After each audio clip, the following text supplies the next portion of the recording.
대선 국면을 맞이해서 2030, 20대, 30대 세대, MZ 세대라 그러죠. 그 세대에 대한 관심이 높아지고 있습니다. 그런데 코로나19 이후에 디지털 환경 자체가 많이 열리면서 이 MZ 세대, 2030 이 세대가 이 시대를 앞서가면서 그 어떤 세대보다 아주 큰 능력을 가지고 역량을 발휘하고 있습니다.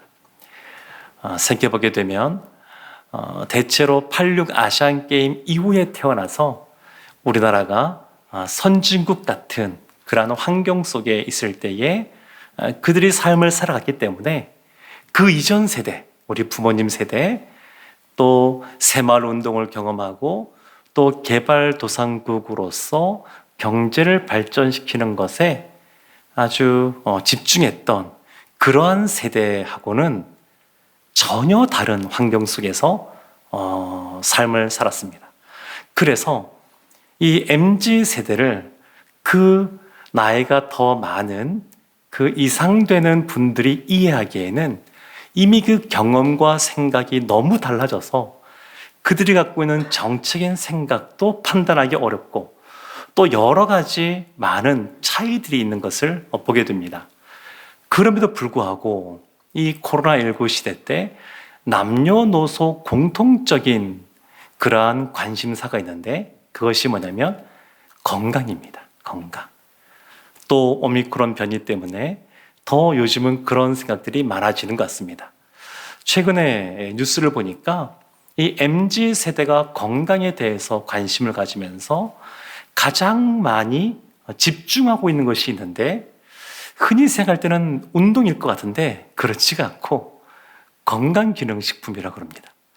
그래서 이것도 참 의외다 싶은 생각이 드는데 건강기능식품에 더 관심을 많이 갖고 이 코로나 시대 때 여러 가지 비타민을 비롯한 또 면역력을 높이는 그런 것들을 많이 또 선물하기도 하고 섭취하기도 하고 그런다 그럽니다.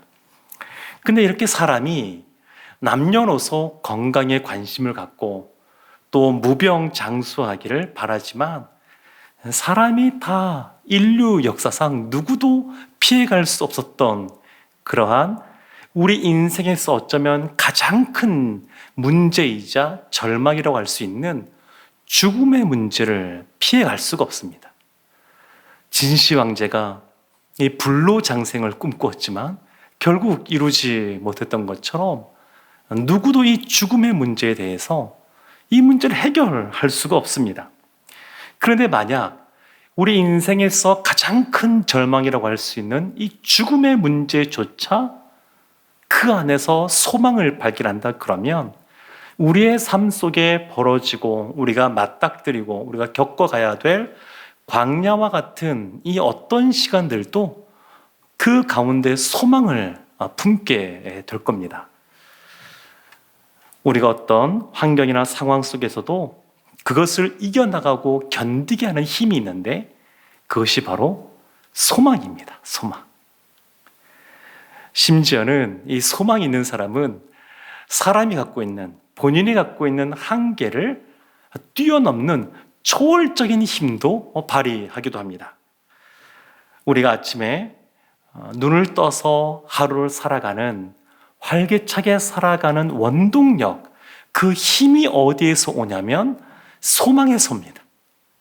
이루고자 하는 꿈, 소원, 하나님이 주시는 그런 비전 이런 것이 있을 때에 그와 같이 벌떡 일어나서 또 하루를 힘있게 살아가는 것을 볼 수가 있습니다. 그래서 이 소망이라고 하는 것은 우리가 살아가야 되는 이 삶의 이유를 우리에게 알려줍니다. 우리 부모님 세대에 보게 되면 힘든 상황 속에서도 우리의 자녀는 열심히 또 공부도 하고 또 삶을 잘 개척해서 잘 살기를 원하는 마음으로 자신들은 몸이 상하고 또 헐벗고 굶주려도 자녀만큼은 열심히 교육을 시키려고 그러고 그 앞길을 열어주려고 그랬습니다. 소망이 있기 때문에 그렇습니다. 우리의 자녀가 잘 되기를 바라는 그러한 소원이 있다 보니까 기꺼이 그것을 감수하고 견디는 그러한 모습들을 우리가 보게 됩니다. 오늘날 청년수도 마찬가지인 것 같습니다. 지금 하고 있는 학업, 또 직장 생활, 또 사업을 시작하신 분들도 그 안에서 소망이 있을 때 적극적으로 그 일들을 감당하는 것을 보게 됩니다. 우리 청소년, 또 더 어린 우리 어린이들도 나름대로 본인이 이루고자 하는 꿈이 있을 때 그것을 더 열심히 감당하는 것을 보게 됩니다. 안타까운 일이지만 또 어떤 직장 생활 하시는 분들은 그냥 삶에 소망이 없으니까 그나마 소망을 품고 살아가기 위해서 매주마다 복권을 산다, 이런 이야기도 듣곤 합니다. 사랑하는 성도 여러분, 그런데 이러한 삶에 겪는 고난, 어려움, 이런 것도 다 우리가 고통스럽게 느껴지는 것이지만 진짜 큰 고통, 고난은 뭐냐면 그 고통과 고난이 우리에게 어떤 의미가 있는지 모를 때 그것이 힘든 겁니다. 왜 이와 같은 삶들을 살아야 되는지 그 의미를 모를 때, 지금은 군대에서 그렇지 않겠지만 예전에 보면 군 생활 하시는 분들이 힘든 이유 중에 하나가 왜 이와 같이 힘든 일을 해야 되는지 그 의미가 분명하지 않고 그것이 긍정적으로 다가오지 않으니까 더 어렵게 느껴지는 경우들이 있었습니다. 그래서 이 고난의 의미를 알면 피할 수 없는 우리에게 다가오는 고난도 사실 즐기면서 그것을 견딜 수가 있습니다. 고난을 통해 우리가 이루고자 하는 소망 가운데 한 발자국 한 발자국 더 나아갈 수도 있습니다. 오늘 본문인 이 데살로니가서는 데살로니가 교회에 쓰여진 사도 바울의 서신인데, 이 데살로니가 교회는 사랑이 많은 교회였습니다. 그래서 바울이 형제를 서로 사랑하는 모습에 대해서는 내가 더 이상 할 말이 없다 할 만큼 너무너무 형제 사랑의 모습이 많은 교회였습니다. 그럼에도 불구하고 아직은 그 교회가 설립된 지 그렇게 오래되지 않았기 때문에 아직 연약함과 부족함이 있었는데, 그것이 뭐냐면 함께 신앙생활하던 신자들이 죽게 되었을 때에 그것을 어떻게 바라봐야 되는지 부족한 그러한 이해가 있었습니다. 그래서 죽은 분들을 생각하면서 슬퍼하는 겁니다. 그 장례시가 그 기간뿐만 아니라 그 이후에도 슬퍼하는 모습들이 있는 겁니다.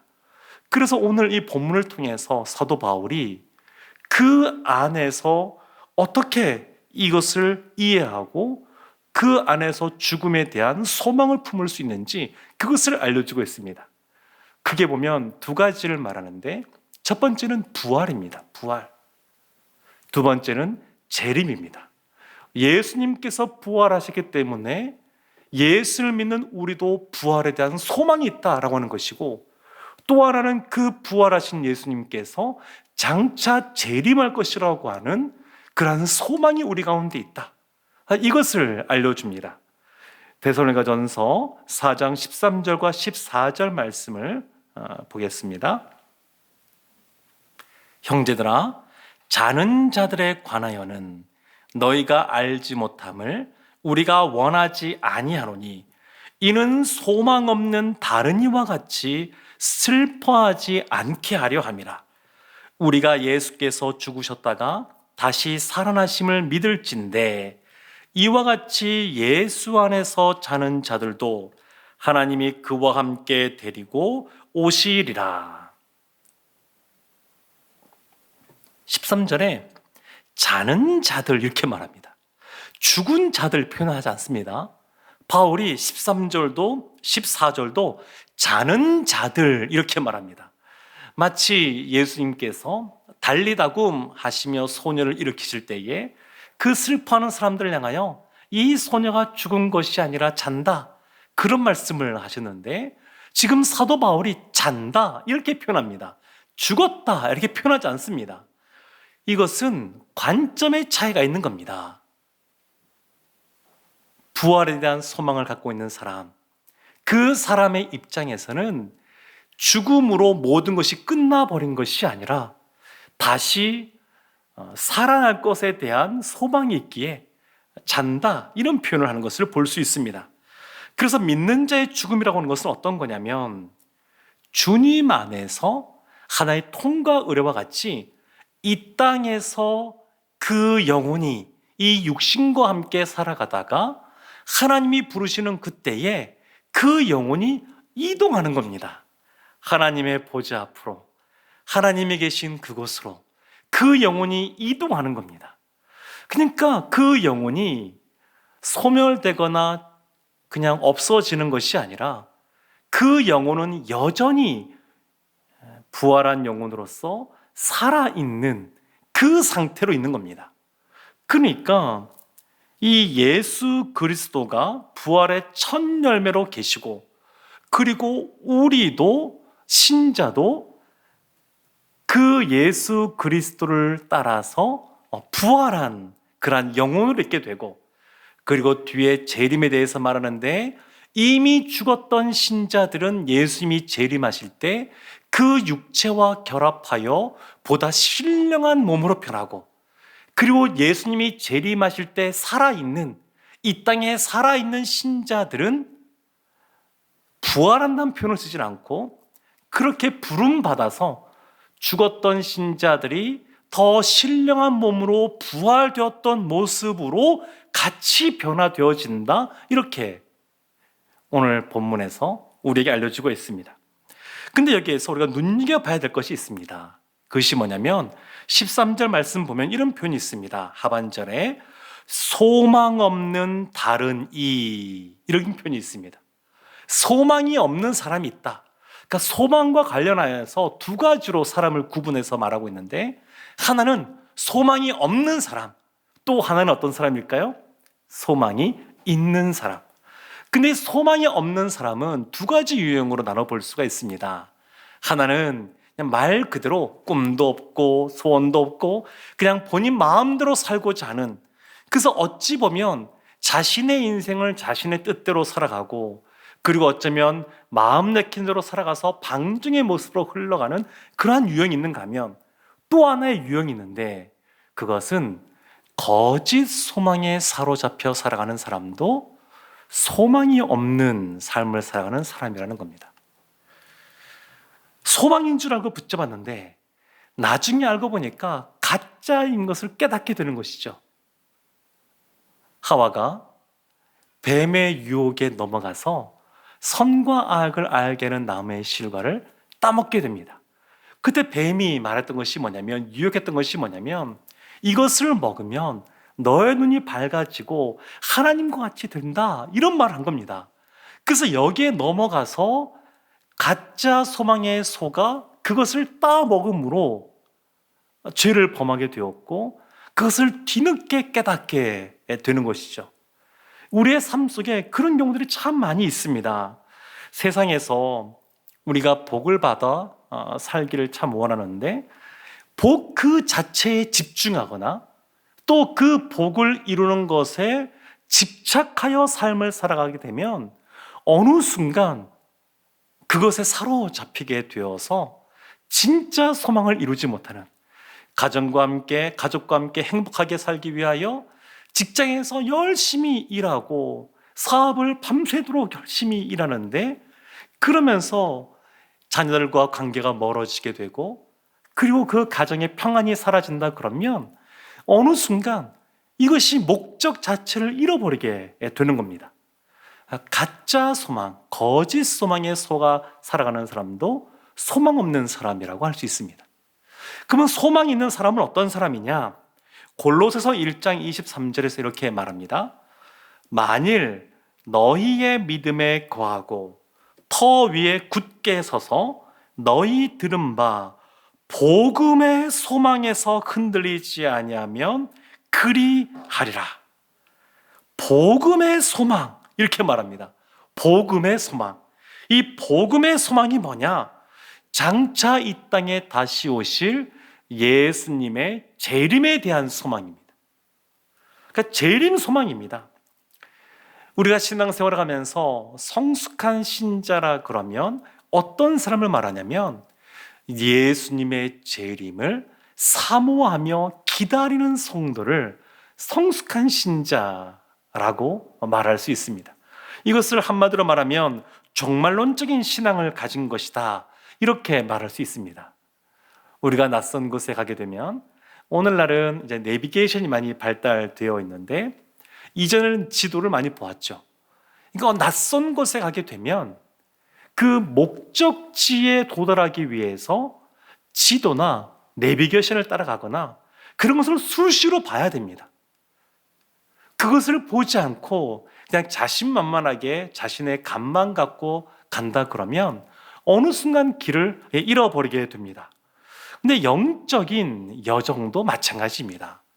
영적인 여정에 있어 지도, 내비게이션이 뭐냐면 이 성경 말씀입니다. 이 성경 말씀이 우리 신앙생활에 있어서 길라잡이입니다. 우리가 어느 길로 가야 목적지에 도달할 수 있는지 그것을 알려줍니다.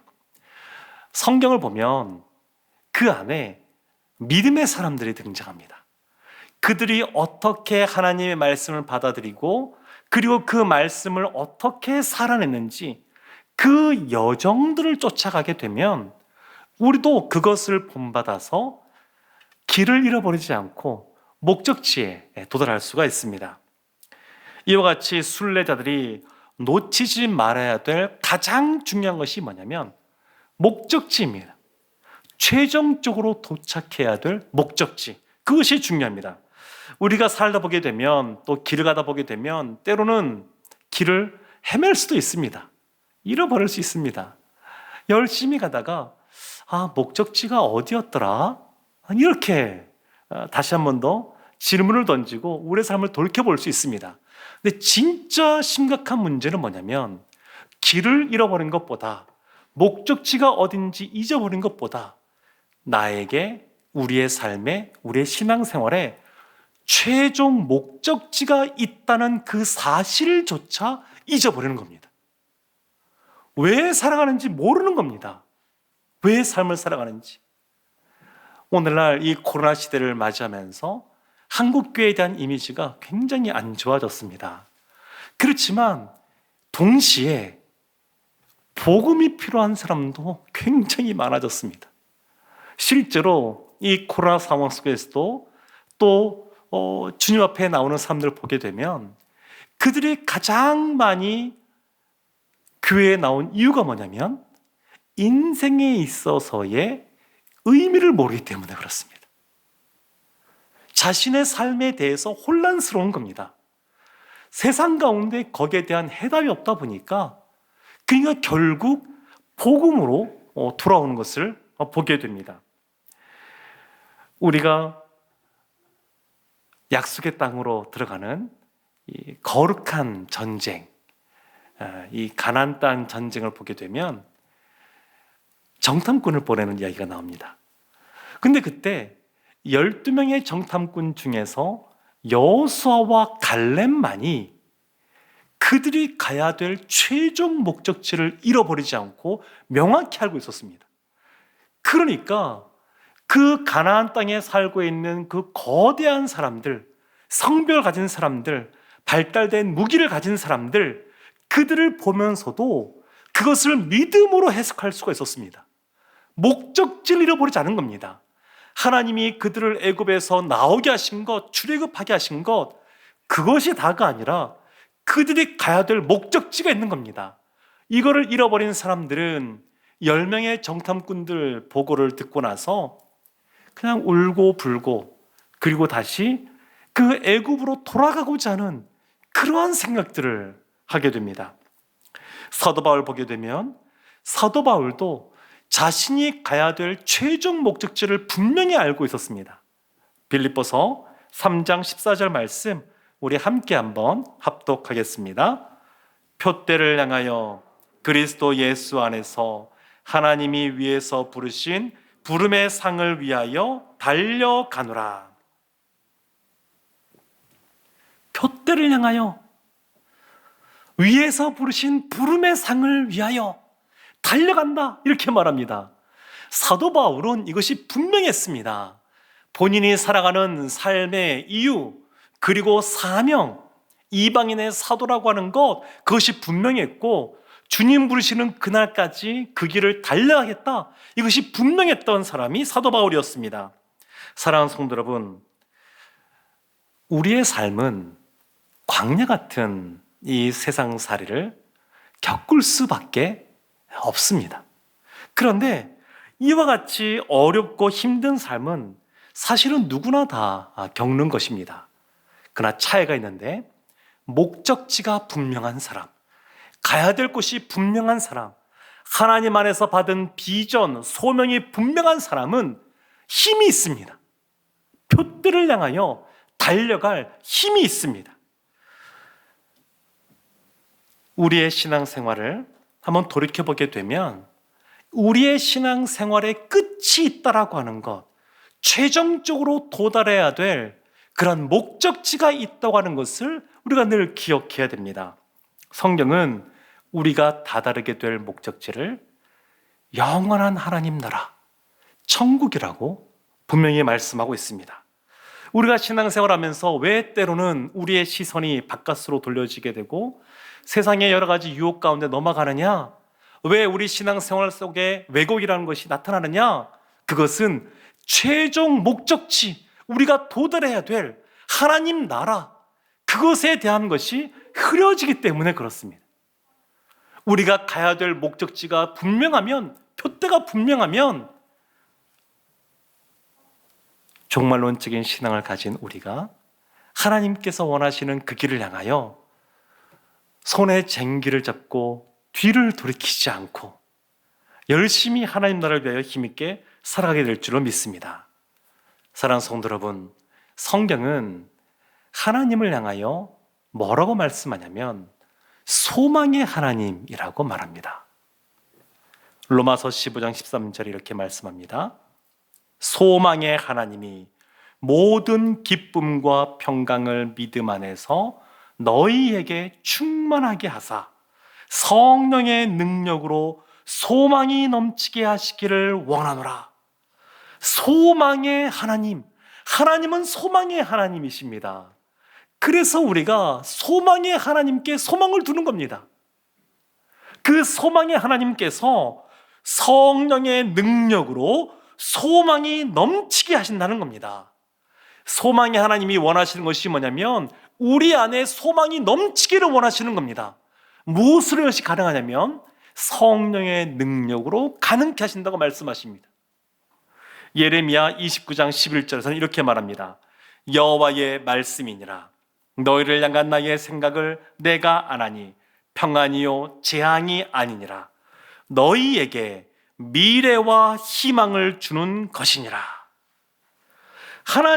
하나님께서, 소망의 하나님께서 우리에게 주시는 것은 뭐냐면 너희에게 미래와 희망, 소망이죠. 앞으로 우리의 삶에 펼쳐질 그런 미래와 희망, 소망을 하나님은 주시기를 원하십니다. 우리가 소망을 갖고 살아가기를 원하십니다. 부활신앙, 재림신앙, 이 복음의 소망을 가지고 살아가기를 원하십니다. 뿐만 아니라 하나님은 이 세상을 살아가는 우리에게 영적인 그러한 소망, 은혜, 복만 주시는 것이 아니라 이 땅에서 살아가야 될 필요한 것도 주시는 분이십니다. 그래서 잠언 22장 4절에 이렇게 말씀합니다. 겸손과 여호와를 경외함의 보상은 재물과 영광과 생명이니라. 하나님은 이 세상을 살아가는 우리에게 재물이 필요한 것도 아십니다. 아브라함에게 하나님이 복의 통로로 그를 삼겠다고 말씀하셨고 아브라함을 통하여 그의 후손들이 밤하늘의 뭇별보다 바닷가에 있는 모래알보다 그 자손이 많게 될 것을 말씀하셨습니다. 아브라함 입장에서는 오랜 세월을 기다려도 그것이 이루어지지 않으니까 그의 종을 자신의 후계자로 삼고자도 했었고 또 하가를 첩으로 받아들이는 그러한 일도 벌어지긴 했지만 결국 하나님께서는 그에게 약속하신 이삭을 주시게 됩니다. 그 영적인 그러한 하나님이 주신 그러한 은혜, 복, 그 비전을 이뤄감에 있어서 이 땅 가운데 필요한 것도 하나님은 채워주십니다. 그래서 복음의 소망, 그 복음의 소망이 있는 사람들은 눈에 보이는 복에 대해서도 경멸하지 않습니다. 그것을 무시하지 않으면서도 동시에 거기에 집착하거나 매이지 않고 초연한 자세를 갖게 됩니다. 사랑하는 성도 여러분, 우리가 통과해야 될 광야를 지금 지나고 있다 그러면 우리가 반드시 기억해야 될 것이 있는데, 광야를 지난 다음에 약속의 땅이 있다는 겁니다. 약속의 땅이 있습니다. 이 세상 살아갈 때 우리가 고난 가운데 우리의 삶을 살기도 하지만 그것이 끝이 아닙니다. 그 고난에는 의미가 있고 하나님은 그 환난과 인내와 연단을 통하여 우리가 소망을 이루게 하십니다. 사랑하는 성도 여러분, 신앙의 여정 속에서 소망을 품고 끝까지 표대를 향하여 경주하는 우리 모두가 되기를 주님의 이름으로 축원합니다. 아멘. 우리 이 시간 함께 마르나타 주 예수여 어서 오시옵소서 함께 찬양하고 기도하겠습니다.